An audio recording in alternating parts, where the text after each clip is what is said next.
Hey everybody, welcome to another episode of Cannabis Tech Talks. You're chopping it up with Chuck. I'm the editor-in-chief of Cannabis and Tech Today. We got a very special guest today. My man Berner is here to talk to us about Splash City. Welcome, Berner. Right on for having me. Thanks so much for being here. So we'll just dive right in. What was the inspiration for Splash City, and most importantly, why now?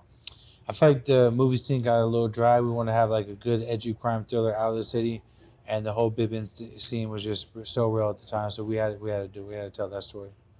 And how involved were you, throughout the whole process? Because I know it took a minute to put the movie together and to get it out. Were you involved with like every step, as a producer, and you're co-director too, right? Yeah, so I kind of came up with I developed all the characters, kind of developed the scenarios, the beginning, the ending, certain scenarios, the way they play out, and then I kind of put it into like a baby script, and gave it to my boy to do like a full feature film script, and then from there kind of touched on lingo and scenarios that I felt like needs to be adjusted a little bit, and then from there we shot it. I was there during the shoot, during the edit, helped with the logos, everything from top to bottom. So it's kind of like your baby. You had a hand in, a little bit of everything on the creative side. What was that like? I imagine making a movie is, obviously you're super successful with cookies, you're super successful with music. What's it like making a movie? Man, it's good. It was a good experience. It's a great learning experience. Kind of like going to film school for me. Yeah. Except it costs a little bit, but costs a little more than film school. But I'm glad we did it, and like the hands-on process got me primed for the next one. Yeah. And by the way, that really shows, you've done so many things as an entrepreneur and everything. What does it say about you as far as all the different things that you've created, from cookies to music to this, and of course cannabis being a big part of it? Can you speak to that a little bit? It just shows like consistency is key.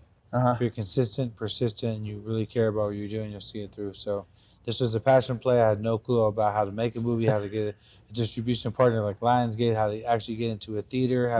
I didn't know any of that. We figured it out. So that's cool. Can you tell us a little bit about kind of how that comes? Like, is it you have the movie and then you kind of shop it around a little bit? Is that how that works? And then a studio says, okay, we'll do some marketing. You've got something here, or how does that work kind of behind the scenes? So I mean, for me, we had a finished product. It was already done. Single source capital part. I did it all. I funded it myself. I own the IP, so I was able to kind of go shop it to a couple of people. I showed it to a couple of people before me and the team at Lionsgate. No one was as like, we clicked when I showed it to them and kind of like told them my approach to how I'd release the film, how to get behind it, how I'd do this whole tour that we're on right now. Like, I think it kind of made sense to them. Like, you know what? This might be a good partnership. So I'm not sure if that's how it always works, but the way I had it, I edited it, had it done, proof of concept done, ready to go. I just kind of started talking to people about it.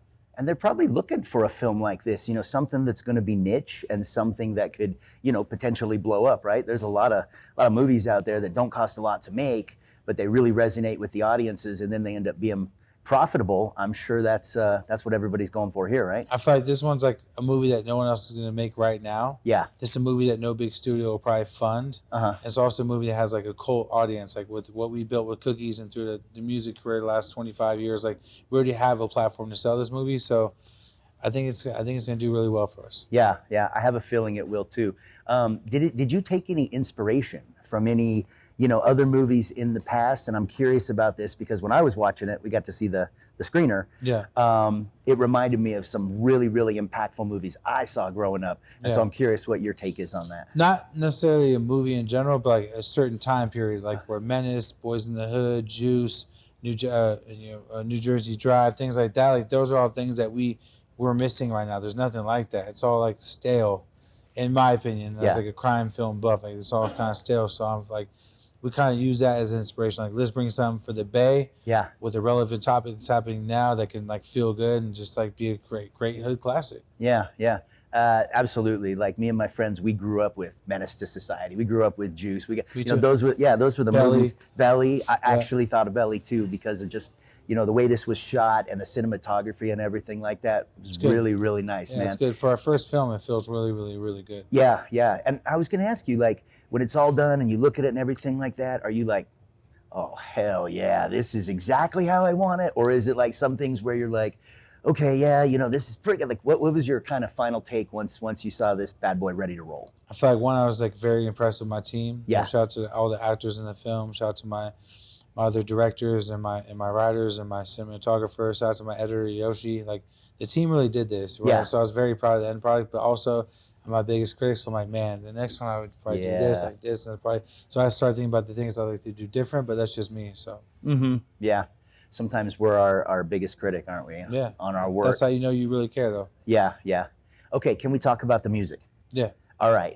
Did you put a lot of thought into? Was that mainly your hand, or because the soundtrack was nice? Yeah. So when it comes to like actual songs we picked, that was definitely me. It's like a lot of songs I feel like are very important to our area. Yeah. That fit the film. And then when it comes to like the score of it, we actually scored it. We actually had a great guy score it, but it didn't really fit our vibe. Okay. So I kind of had to I had just grabbed my in-house producer, like come over to the compound, stay here for 4 days with us. Let's listen to the places my guy scored it. Let's go ahead and add our flavor to it. So we went and rescored the film in 4 days. So it was kind of a crazy process, but again, if it wasn't for the first guy that scored it, we wouldn't know where it needed music and what kind of music it needed. He showed us how we should do it, and we just went and added our own flavor to it. So my hands were all over it. My in-house producer did a lot of my production for all my music, and then I picked the songs that actually play, actual songs that played through there. That's cool. It's funny. I think a lot of people, just casual movie watchers, don't realize how much the score means. Did you ever see? They showed a clip of what like Star Wars was before they got, the man in there doing that score, and it looked like a completely different movie. It's like watching like a fucked up play. Yeah.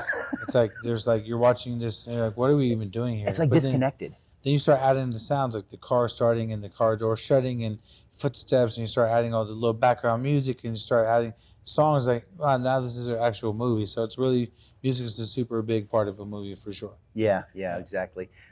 Did you draw from your experiences from this? Now, are you from San Francisco? Yeah. So was this something that you kind of inspired you from your experiences? I mean, the characters were inspired by people I've had run-ins with my whole life, Yeah.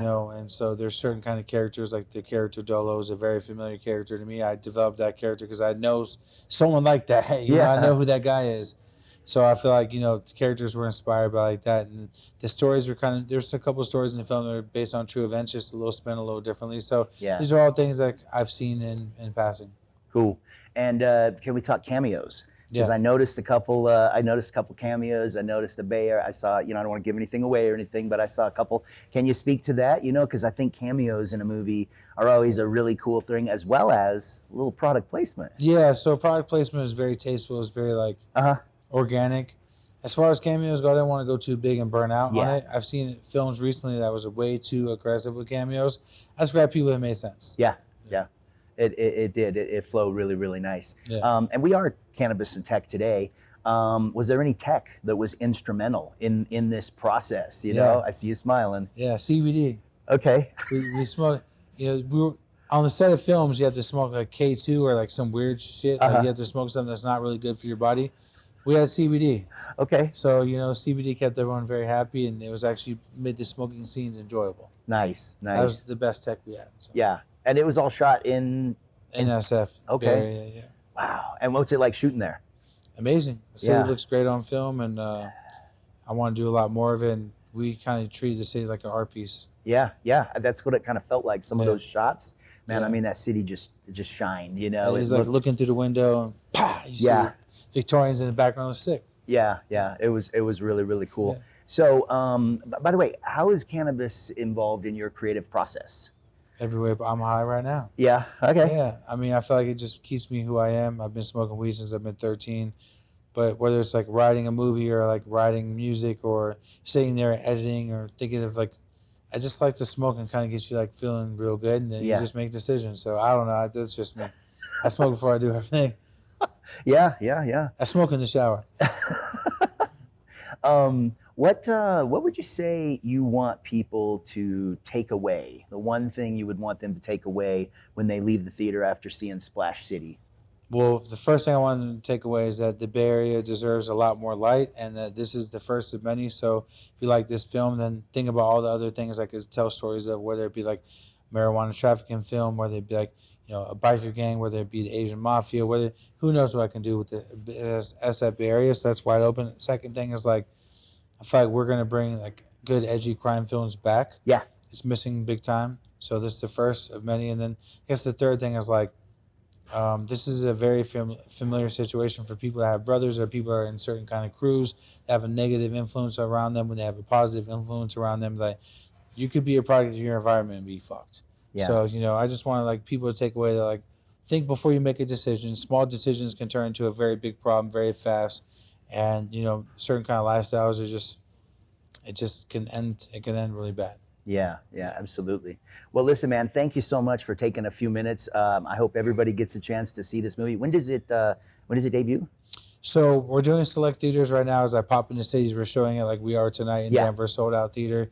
And then after that, we'll probably do like a video on demand in September, and then probably end up with a pretty big streaming partner in November. I can't say who yet. Okay.